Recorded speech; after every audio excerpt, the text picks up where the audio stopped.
amahan, mga kumpare, mga kumare, kumusta na kayo dyan? Happy Sunday sa ating lahat. And then ngayon, continuation tayo sa ating vlog kahapon kasi yung vlog natin is napakahaba na. Tapos, huwag muna natin tapusin dahil umpisa pa lang ng ating vlog dahil no. At punta tayo dyan sa Asian store. Bibili ako ng curry na pang sahog. Tama ba? Basta curry, bili tayo ng curry. And then oyster sauce, mga anik-anik pa sa ref natin dahil nagkulangan tayo kahapon sa ating pamamalengke. Diba sabi ko sa inyo, sa isang lapad natin, kulang na kulang pa siya dyan. Yung isang lapad natin is wala, yung ref natin napakakulang talaga, kulang sa laman. Kaya mag grocery ng konti.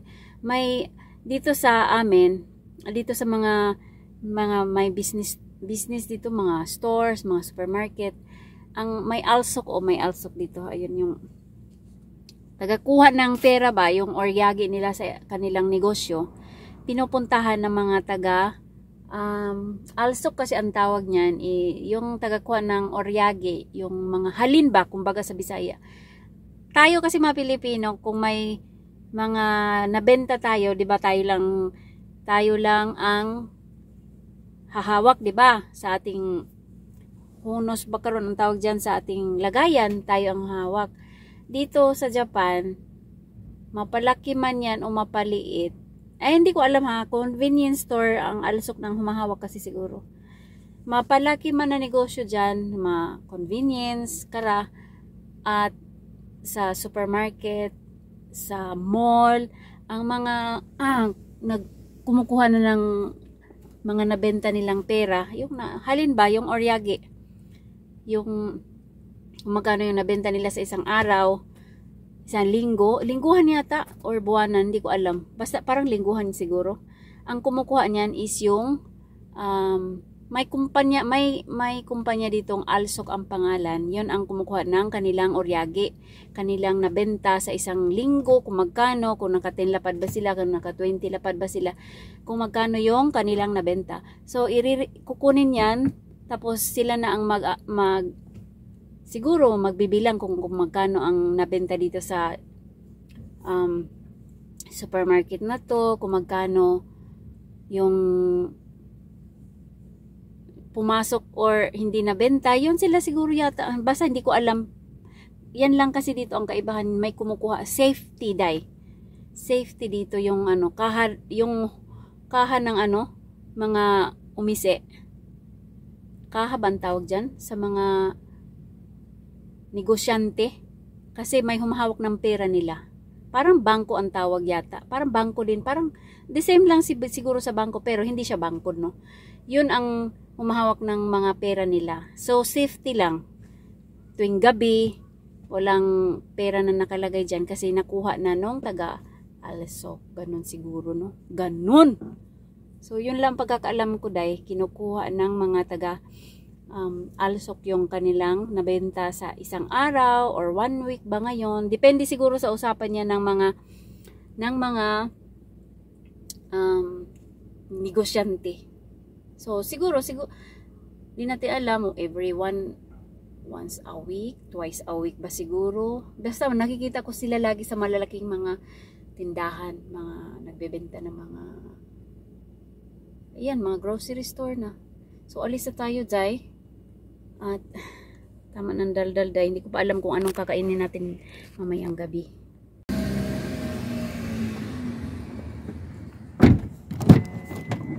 Kuha muna tayo ng mask kasi wala akong dalang mask, guys. Diyan muna kayo, wala tayong tripod, no? Pasensya na, alog-alog lang, guys. Ito pa yung suot natin dahil wala naman, hindi naman ako pinawisan ng maraming singot, guys. Wala ding amoy. Kaya ito na ang ating suot ulit. Hindi na tayo mag-arte-arte kasi hindi tayo artista, day. Hindi tayo model, day. Kaya ayan, tiis-tiis tayo. Itong mask ko na ito ba, napakalaki niya, day. Oh my god, oh my god. Malaki siya. Maluwang sa akin. Oh, chooks na to go. So dito na tayo.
So, ayan, nakatapos na tayo na malengke.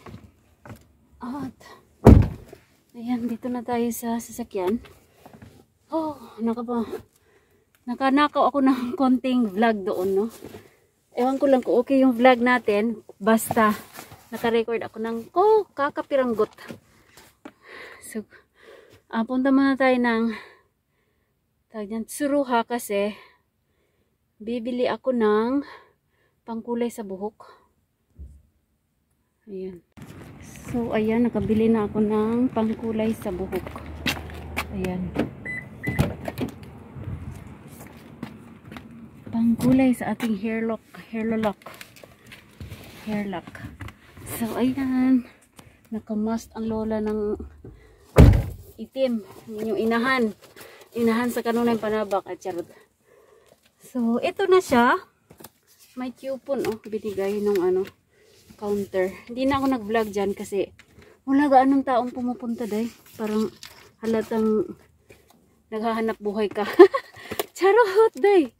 Ito siya, medyo cream ang dating nito. Tapos may pagka green brown ang lola. Ayan. Para makubiran yung ating tawag nito, puting buhok day. Uban sa inyong inahan day. Hala, nalulustrid ang aking bra day. Haha, char!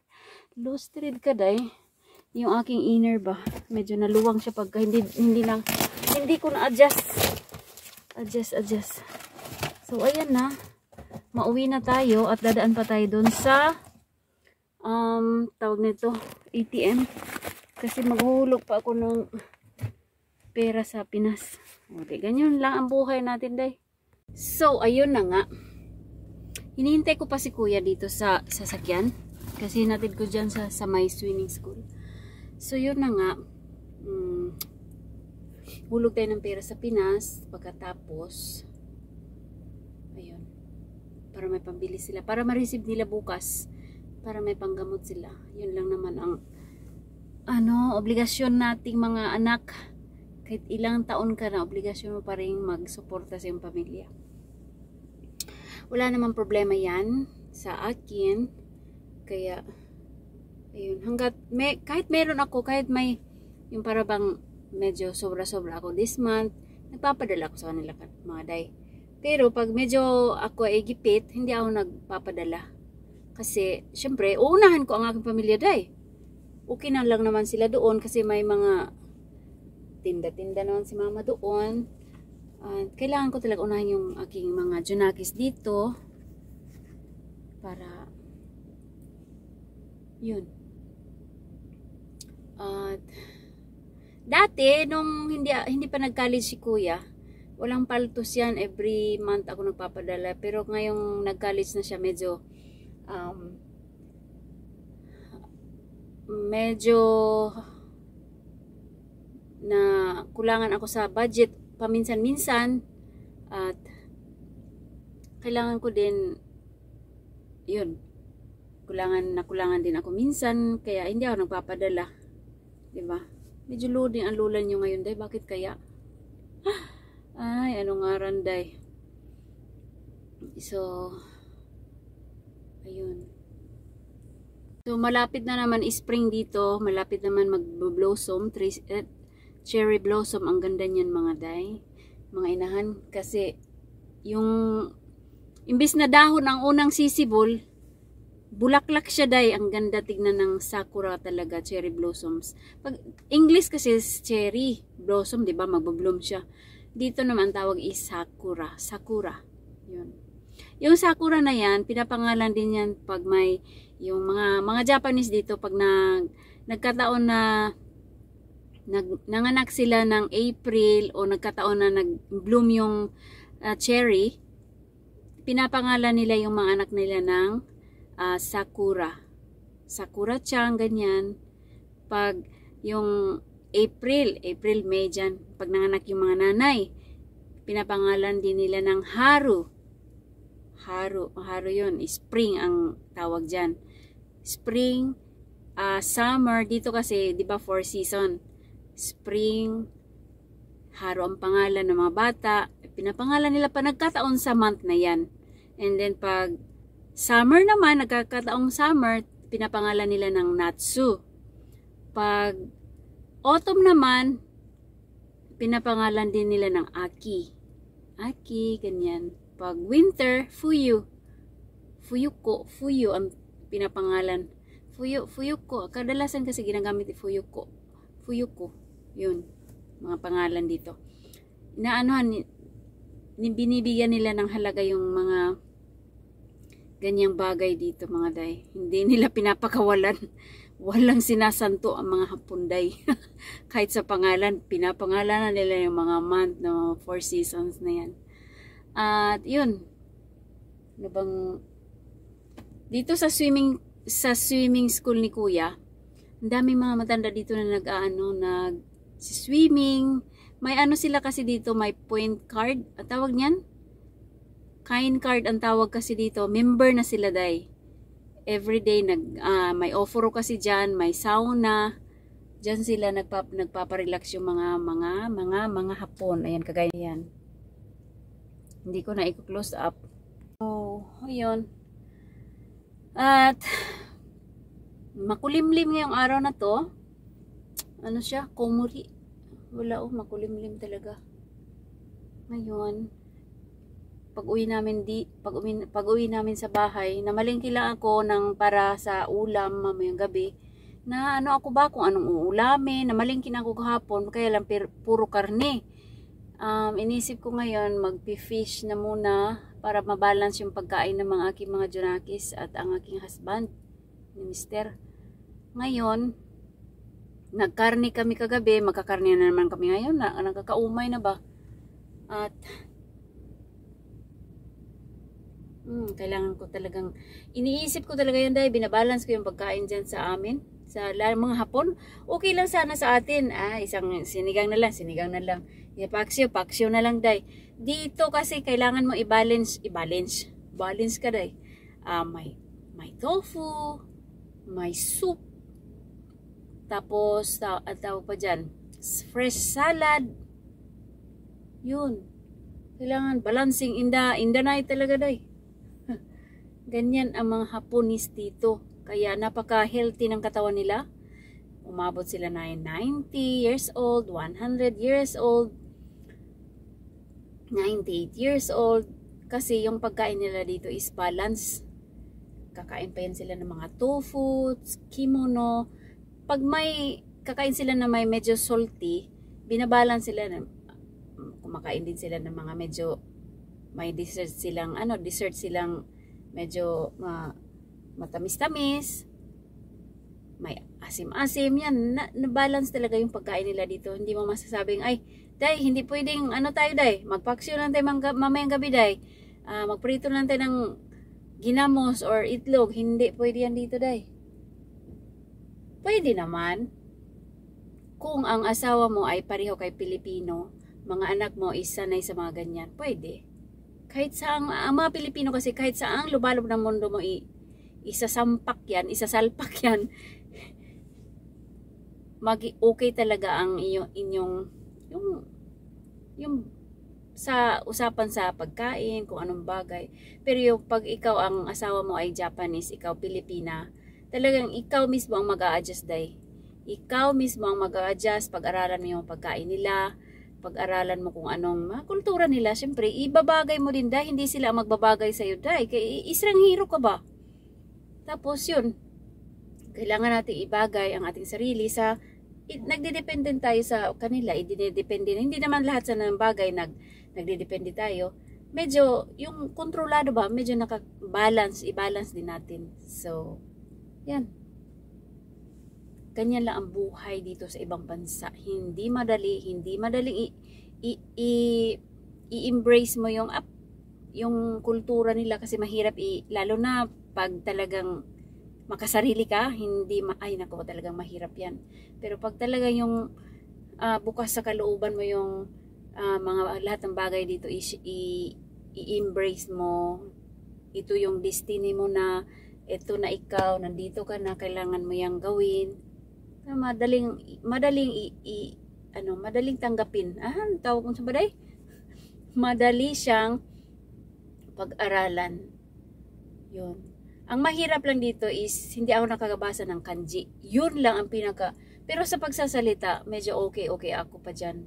Pero yung kanji, tatlo kasi yung writing nila dito, may kanji, may hiragana, may katakana.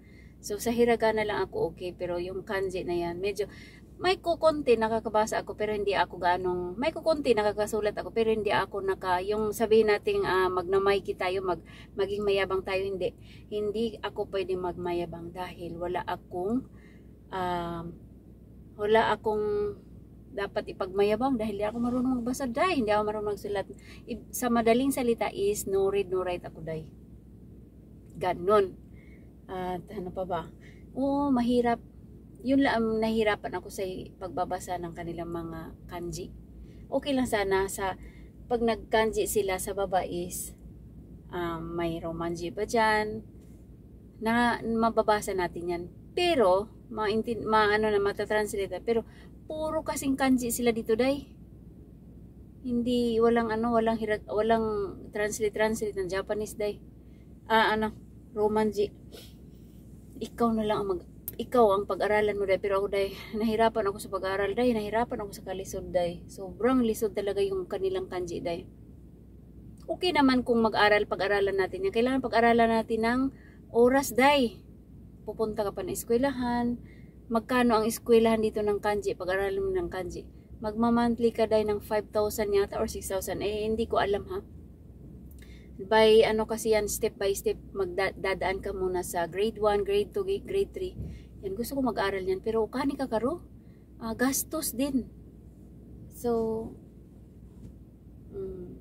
yun, ang mahirap lang dito, yung pagbabasa ng kanilang mga sulat. Lahat gumagawa ng mga application ko, form, sa mga tax, lahat asawa ko. Pero yung tax namin, ang nag-aayos nun is yung aming kumpanya. Hindi na kami magbabayad na lang kami, kakaltasan lang sa aming sahod. Wala na kami Pero yung mga ibang mga sa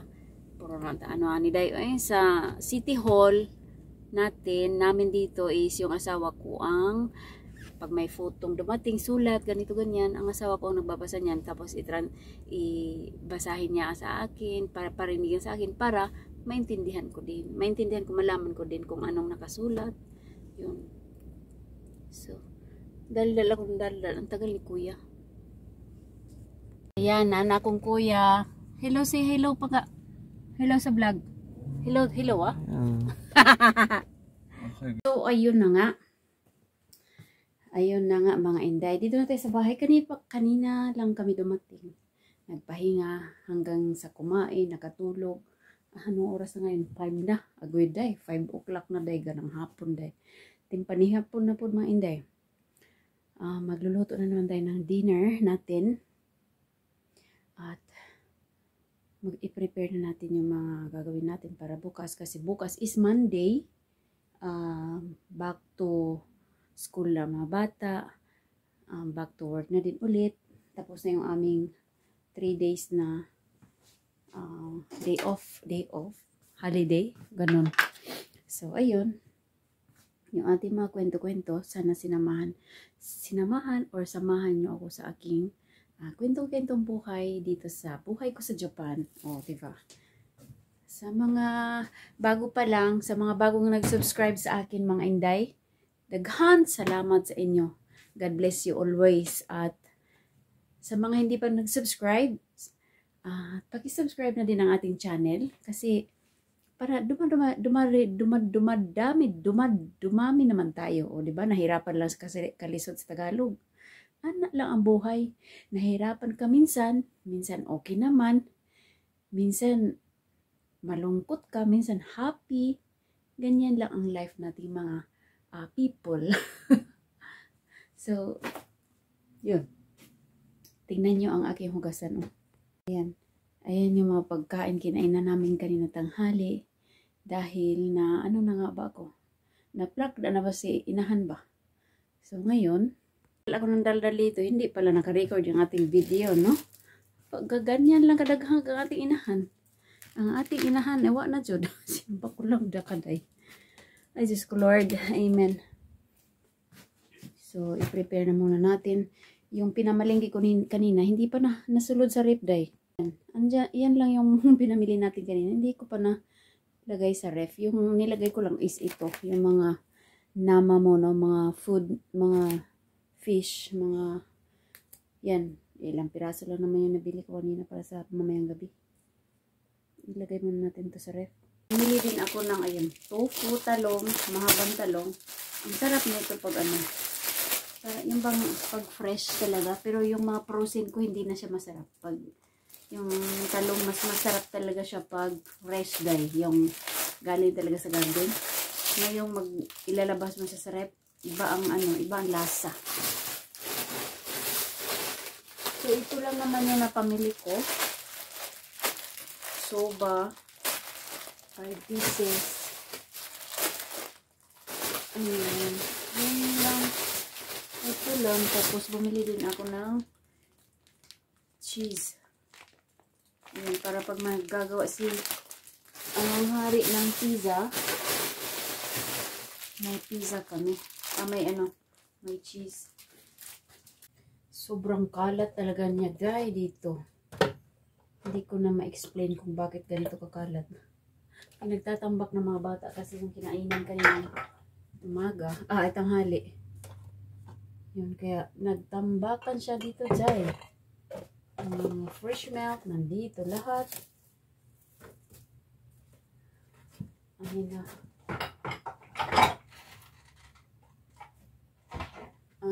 Talaga pag mga lalaki yung mga anak mo, wala, ikaw lahat ang gagawa. Uutusan mo sila pero siguro mga 50% lang ang tuto pa rin yun. Halos ikaw na lahat day. Iba talaga yung may anak kang babae kasi hindi mo na mauutusan, kusa na lang. Pag yung mga babae ang anak mo. Pag yung mga babae ang anak mo, kusa na lang silang lilihok. Gagawa. Kasi nga, na babae nga. Iba talaga ang lalaki. Wala, day. Mandar mo, gagawin mo. Ikaw ang mag-utos. Ikaw din ang gagawa. Wala din. Okay pa nung mga bata pa sila kasi na uutusan mo ba? Ngayon malalaki na, hindi na. Hindi na gaano. Minsan na lang yung mo sila, mapi-please. Iilan na lang, mabibilang mo na lang. So, wala tayong mga gawa. Ganyan talaga ang buhay. Ang buhay na nga naman. Ang ganda lang kasi ng mga anak natin, no? Pag yung nasa stage pa sila ng mga 10 years old, ganyan. Pero pag once na nag-high school na yung mga anak mo, dyan, magiging mayabang na ang ugali. Yung mayabang na yung mga ugali ng mga bata. Pag nag-high school na, ewan ko ba kung bakit. Pero pag nasa elementary, ang cute. Nauutusan mo, hindi nasagot. Kung pinagalitan mo. Ngayong nag-ano na sila, nag-high school na, hindi mo na sila pwedeng hinday. Kakalabanin ka na. Sasagot-sagutin ka na. Yun lang ang mahirap. Ang sarap ang sarap tingnan mo sila lumaki. Pero day, andyan na, maisog pa sa imo ha day. Mas isog pa sa imo, lalo na yung mga anak ko mga half Japanese, half Filipino. May pusong Pilipina sila. Minsan kumakain ng mga pagkain Pilipino, adobo, ganyan. Basta yung mga Filipino food, kinakain nila. Bihira lang ha, adobo, pansit, yung mga bihon. Yun ang kinakain nila. Pero hindi sila hindi nila gaano, lalo na pag may yung gata. Ayaw nila. So yun lang ang aking ma-share sa inyo. Kasi ganyan talaga ang buhay. Pag lalo na mga anak nating lumalaki na, kailangan mo talaga silang i-guide. Mga inahan, no? I-guide natin talaga sila para maganda yung paglaki nila. Hindi sila suwail. Hindi sila suplado ba? Marunong silang tumanaw ng mga utang na loob. Yung mga ganyang bagay ituturo natin. Tinuturo din sa akin ng magulang ko dati. Kailangan ganito ganyan. Yun, natutunan ko. Ayun din, tinuturo ko sa aking mga anak. Kahit hindi man nila sundin ngayon, balang araw, pag nagtanda din yan sila, marirecall din nila yan sa isip nila. Ay, yun tama pala yung sabi ng nanay ko. Kasi ako dati, pinagsasabihan ako ng nanay ko, pasok ng pasok dito. Tapos nung nagkaasawa na ako, nagkaanak na ako, nare-recall ko, ito pala yung sabi ng nanay ko dati. Ito pala yun. Kaya sila pala ang paulit-ulit, kahit paulit-ulit yung sinasabi nila, naiirita na tayo, naiinis na tayo sa sobrang ulit-ulit ng mga sinasabi. Yun pala yun. Kinikare nila pala tayo. Mas na kailangan hanggang sa paglaki mo, ganito ang gawin mo, may magandang buhay ka, hindi nila tayo pinapabayaan. Kahit sa mga salita lang, lahat ng mga sinasabi ng aking nanay nung ako'y bata pa, nasa isip ko lagi, nare-recall ko lagi. Ay, ito pala yun, kaya nga pala sila nagkaganyan dati, ang iingay nila, sobrang, mabuka. Yung palang advice, pinapakinggan ko lang yun. Sabi ko, ulit-ulit naman yan, ganun sabi ko. Pero, nung ako'y nag-anak na 3, ina-apply ko din sa mga anak ko na, ito pala yun. Kaya pala sila nagkaganon sa akin dati, para ma-apply ko din para sa aking mga anak. Hindi ganun lang ka. Kasi hindi ang buhay. Kadrama ba day? Kadaghan ba si pagyaw-yaw day? So, tapusin ko lang muna itong aking paghugas, no? Kasi, wala, hindi ito matatapos. Hello! Hello ka dyan. Sinuot ko yung yellow kung kasi makapal to, malamig sa katawan. Ko na lang. Kasi nababasa siya pag naghugas ako ng pinggan, zay. At ang ating gagawin ngayon is magluto kog sinigang, zay, kay nagkikrib ang aking hindi panganay. Yung panganay ko hindi kakain yun ng sinigang dahil maasim daw. Ito, ribs. Gusto kumain ni Yuta ng tawag nito sinigang. So maghanap tayo sa frozen ng okra. Ano pa ba? Ito yung frozen namin. So ayan. Pasensya na kayo sa ating camera kasi umuuga-uga dahil. At gagawa muna ako ng sinigang. Ito lang, di ba? Spinach. Haluan natin ng spinach. Wala tayong kangkong kaya spinach, dahil. So, siyang dahil spinach, dahil. Ito yung spinach, oh. Ayan. At, onion. Onion, day.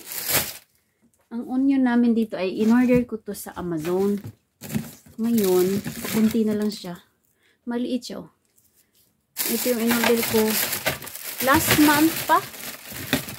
Isang box. Kunti na lang siya. Number 1 kong ginagamit yung onion talaga sa bahay. Kasi pag walang onion, parang nakukulangan ako sa timpla.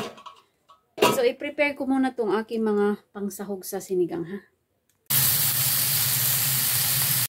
So, ayan yung ating sinigang. Ayan. Pirinito ko muna siya bago ko lagyan ng mga sahog para yung lasa ng karne is tumuhok ba? Tumuhok, day. Tumuhok pa, day. Para maglasa talaga siya as in. Ganito. Ganito, day. Iba-iba naman tayo ng mga recipe, no? Paggawa ng sinigang. Ito ako.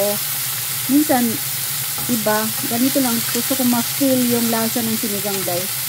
At ngayon, ayun. Lutuin muna natin hanggang sa mag-golden brown yung mga ating karne. Ayan. Tapos ilagay natin yung ating mga sahog-sahog ever dyan. Everbelina. So, pasensya na kayo sa aking fry pan kasi maitim na siya at napaka nito. Fry pan pa to ng biyanan ko. Yung mga hapon kasi dito, hindi sila nagtatapon ng mga gamit hanggat yung mga gamit ay napahimuslan pa ba? Kailangan pang gamitin. Hindi nila tinatapon yan. Maano sila sa mga gamit, talagang masinop sila sa mga gamit, ang mga Japanese. Pag alam nilang okay pa, yan. Pero pag talagang hindi na, nagrereklamo na yung mga gamit, ay itatapon na talaga. Pero pag ganito pa siya, oh, napaka ang ligon ka ide, ang handle day. Itim lang siya dito, pero ang ganda lang ang gandang gamitin pa. So, hayaan nyo na lang yung aking fry pan dyan, ha? Ang importante ay ang mga halaga. Okay? Ang importante, may makain tayo, may maisubo tayo sa ating bunganga. Okay na yan. Hindi importante yung pakinis-kinis ang fry pan. Wala namang kinakain, di ba? Wala namang pagkain. Ang importante talaga, mga halaga talaga dahil. Sige, luto ko muna siya, ha? So, ayan na yung ating sinigang mga inday. Mga inahan. Pasensya na kayo, ha? Masama ang kulay ng aking talong kasi naka-frozen lang to. Tanim namin to nung summer, last year. So, ito yung spinach, yung green. Basta yan na yan. At yung okra natin, nadurog na sobrang lambot day. So, ayun, mga unata. At niluto ko ito para bukas kasi may overtime ako. Ngayon na ako nag-prepare. At ito yung ayaw kumain ni Bunso ng sinigang. So, ayan, sa kanya. Hinaan natin. At naglaga pala ako ng itlog. Ayan, mamaya anuhin natin yan, balatan. Ayan guys, mga unta. Mga unta, mga inday. Mga unta. Mga unta. Nuro ko na ta. Uy, kalami. Very delicious. Ano sa'yo mas anak? You have? Tapos na kaming kumain at medyo mataas-taas na ang ating vlog. Dito na lang natin i-end ating vlog. Salamat sa inyong pagpanood always. At sa mga bagong nag-subscribe, thank you so much. Sa mga bago pa lang mag-subscribe, please don't forget please don't forget to subscribe and hit the bell button para pag may bago akong upload na video, ma-notify niyo. So, bye!